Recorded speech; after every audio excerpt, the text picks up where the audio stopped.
Isa na namang umaga na puno ng pag-asa mula sa salita ng Diyos. Halina at makibahagi sa ating umagang pagbubulay, pagpapalakas at pagpapatatag sa ating pananampalataya sa Panginoong Hesus. Mula sa Section 6 ng Southern Tagalog District Council of the Assemblies of God, tayong lahat ay magkaisa sa pagpapalagong espiritual.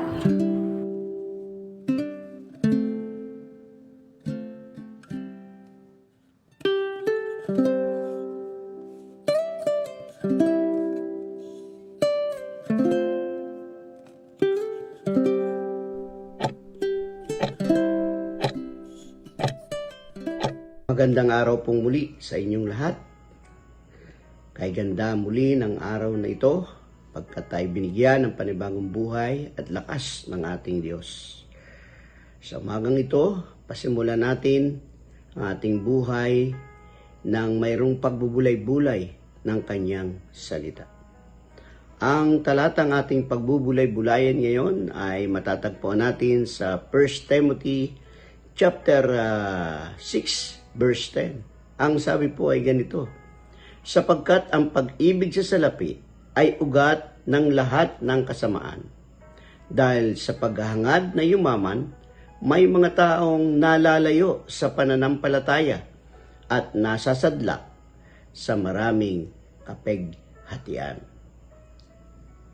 Magandang araw po sa inyong lahat, mga kapatid. Ngayong araw, tatalakayin natin ang isang napakahalagang paalala mula sa salita ng Diyos, ang pag-ibig sa salapi. Hindi sinasabi sa talata na masama ang pera. Ang masama ay ang pag-ibig sa pera. Kapag ito na ang inuna kaysa Diyos at ginagamit sa nasukatan ng tagumpay sa buhay. Ang puso na maibigin sa pera ay mapanganib. Kapag ang pera na ang laman ng puso natin, nawawala ang pagmamahal sa Diyos. Nagiging self-centered tayo. Nakakalimutan natin lahat ng mayroon tayo ay galing sa Panginoon. Kapag ang desisyon natin sa buhay ay laging base sa pera at hindi sa kalooban ng Diyos, delikado na po tayo niyan.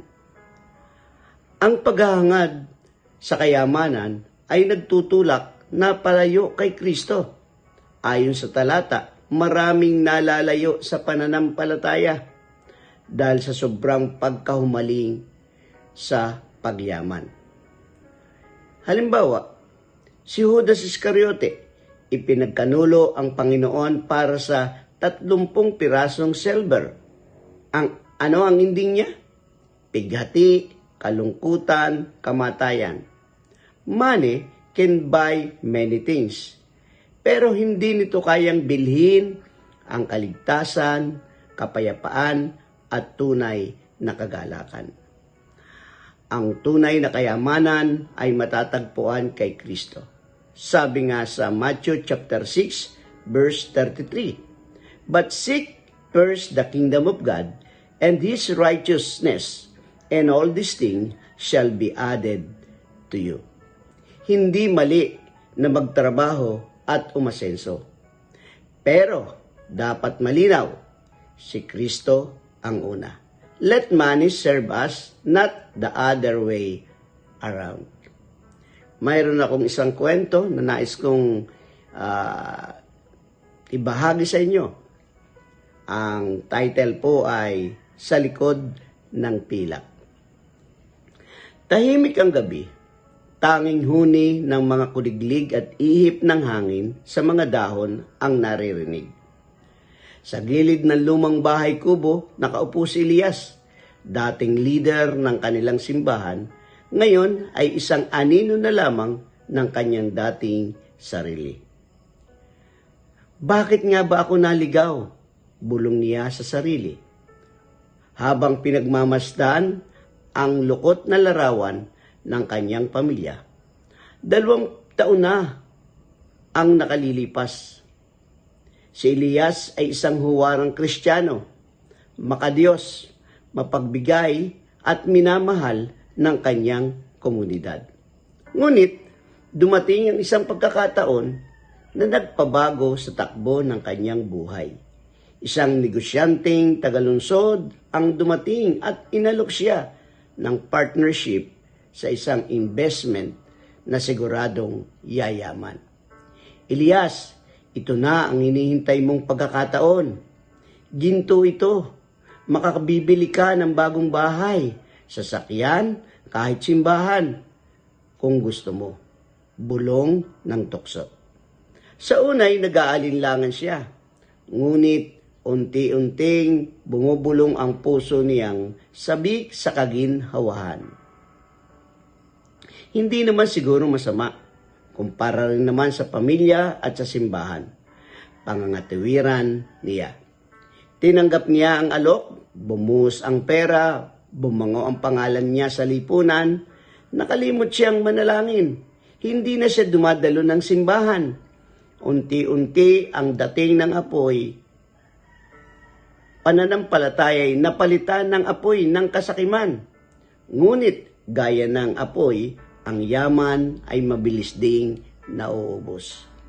Lumipas ang ilang taon, nagbago ang takbo ng negosyo, nalugi, naiwan siyang baon sa utang.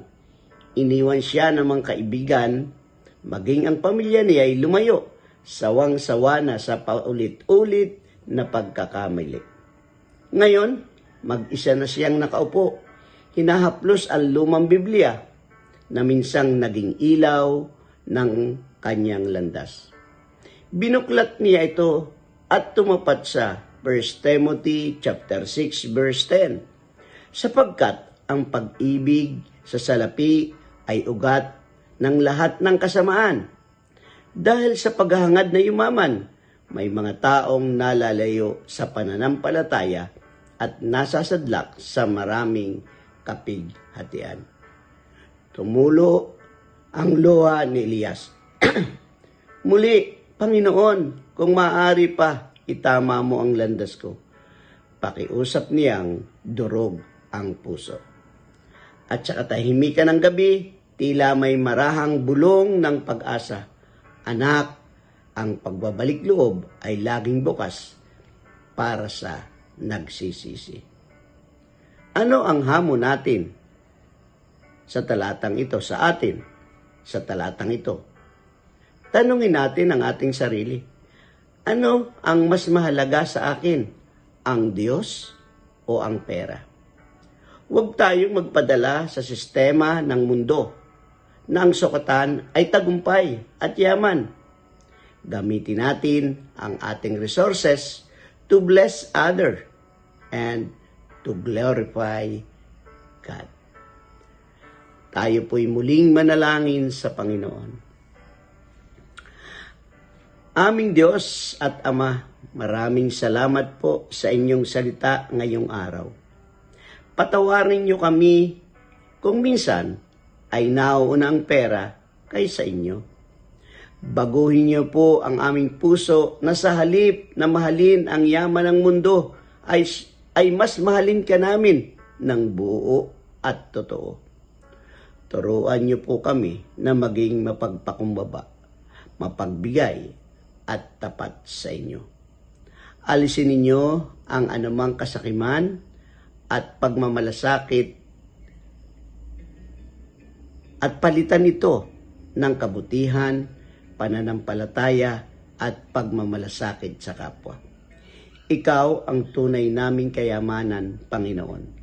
Sa iyo kami nagtitiwala at sa iyo namin ibinabalik ang lahat ng papuri at pagsamba sa pangalan ni Jesus. Amen. Amen.